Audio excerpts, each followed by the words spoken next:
Millions of Italians are flooding the streets. Ports shut down. The economy teeters. Something terrible is unfolding in Italy, and most people don't even realize how deep it goes. Tonight, we're diving into one of the most intense crises Italy has faced in recent memory, a perfect storm of political upheaval, social unrest, climate disaster, and economic fragility. In this video, you'll discover what triggered the explosive protests sweeping Italy, how multiple crises are interacting to push the country toward a breaking point, the human stories behind the headlines, and critically, what this means for Italy's future, Europe's stability, and possibly your own world. Stay with me because, by the end, you'll see why something terrible is happening in Italy isn't just a dramatic headline. It's a real warning alarm. Let's start with what's most visible, the streets. Since mid-2025, Italy has erupted in protests. The spark? The interception of the global Sumud flotilla, a humanitarian convoy trying to break the naval blockade of Gaza. The boats carrying dozens of Italians and medical aid were boarded.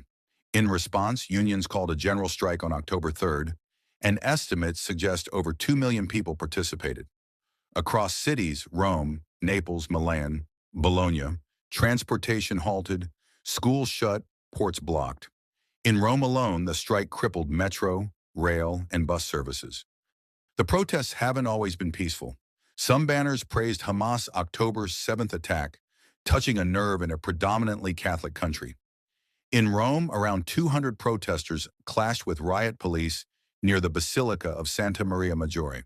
Graffiti appeared on a statue of Pope John Paul II, drawing condemnation from the government. Meanwhile, the government has tried to contain the unrest. In Bologna, authorities explicitly banned pro-Palestinian demonstrations, citing security concerns. This volatile mix of fervor, suppression, and symbolism has captured national attention. But beneath the spectacle lies a deeper unraveling. Italy's economy was already uneasy before these protests. It is 2 decades into sluggish growth, burdened by stagnation, high public debt, and weak productivity.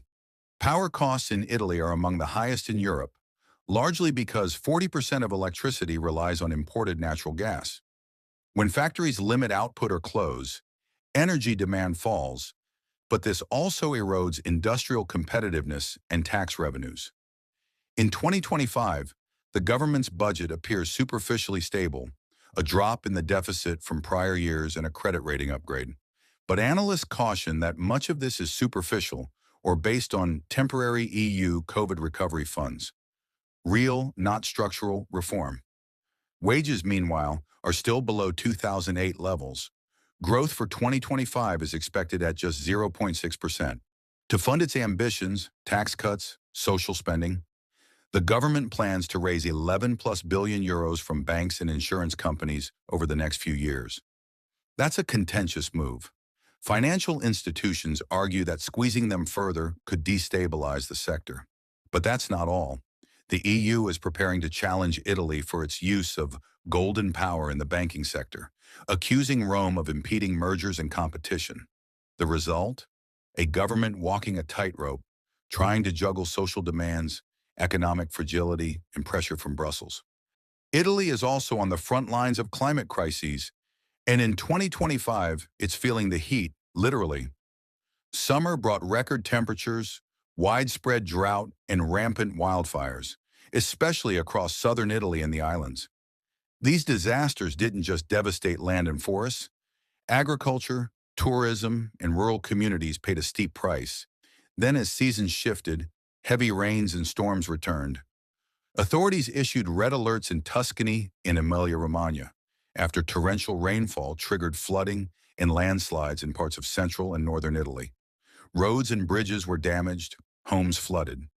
This dual assault, heat and flood, exposes systemic weaknesses in Italy's infrastructure, water management, and disaster response systems.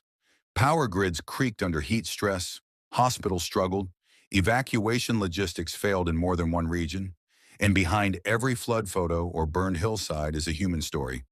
Farmers losing crops, communities cut off, elders stranded, small towns collapsing under repair costs. One more piece of the puzzle: Italy's long-term structural wounds. The country is aging fast. Births dropped sharply in 2024 to a record low, approximately 370,000, placing Italy among the lowest fertility rates in Europe. Consequence, an increasing burden on pensions, long-term health care, and social services, with fewer workers contributing. Italy's public debt hovers above 130% of GDP, one of the highest in Europe. In many ways, Italy's economic model is built on borrowed time and borrowed money. Politically, Rome is accused of sliding toward what observers call democratic backsliding. A report by the Civil Liberties Union for Europe named Italy among 5 nations undermining judiciary independence, media autonomy, and civil liberties. In 2025, the government passed a security decree criminalizing road blockades, restricting protest actions, and raising penalties for violent protesters. Critics warn this could further weaken Italy's democratic fabric. In short, Italy is squeezed from all sides: demography, debt, climate, civil society. And the protests? They're perhaps a symptom of a deeper national fracture. Let me give you 2 micro-stories that help us see the crisis not as abstract, but real. In Naples, a nurse on the picket line pulled her jacket tight. She joined the strike because her hospital staff is stretched thin, understaffed, underpaid, and constantly called in overtime. The strike meant personal risk, missing her shift, losing part of her pay, yet she stayed. In a small village in Sicily, a farmer watched his olive grove burn.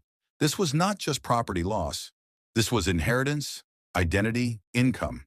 The local roads were eroded, limiting access. He's considering abandoning the plot he's worked since childhood. These stories are multiplied across hundreds of towns, cities, and sectors, and they clash with a government that must respond, but seems increasingly incapacitated to do so. Here's the core challenge. Italy is facing a convergence of crises, not a single problem. Each stressor, protests, economy, climate, demography, governance, amplifies the others. The danger isn't only one breakdown, it's systemic collapse. If the protests continue, the state risks losing legitimacy. If the economy worsens, public discontent deepens, social services break.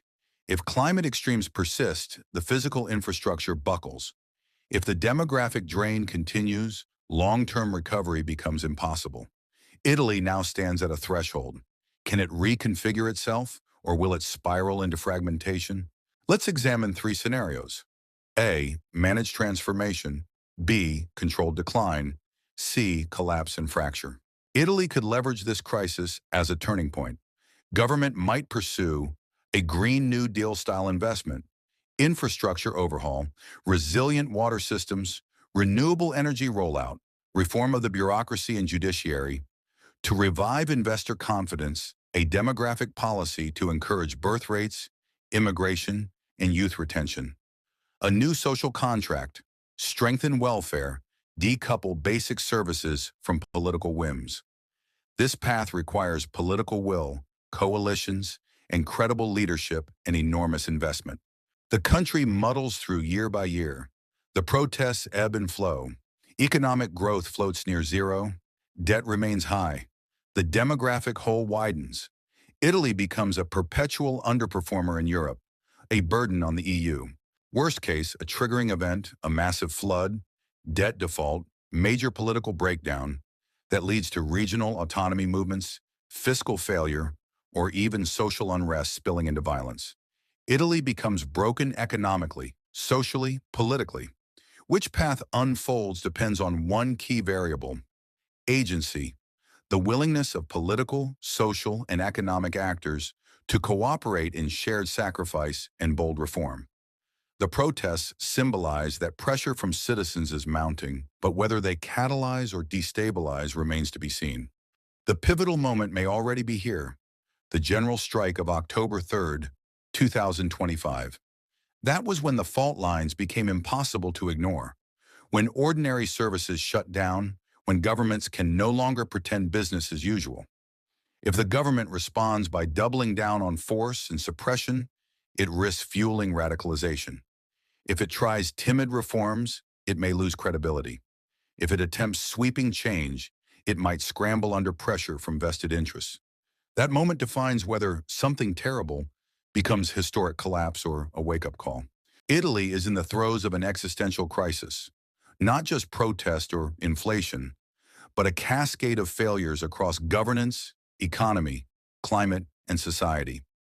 The protests, massive, sustained, raw, are a loud symptom, but beneath them are structural fractures. The government's efforts to shore up finances, impose order, and deflect responsibility are stretched thin. Only bold, inclusive, courageous policymaking can rescue Italy from sliding further into decline. What's happening in Italy isn't just bad news in Europe.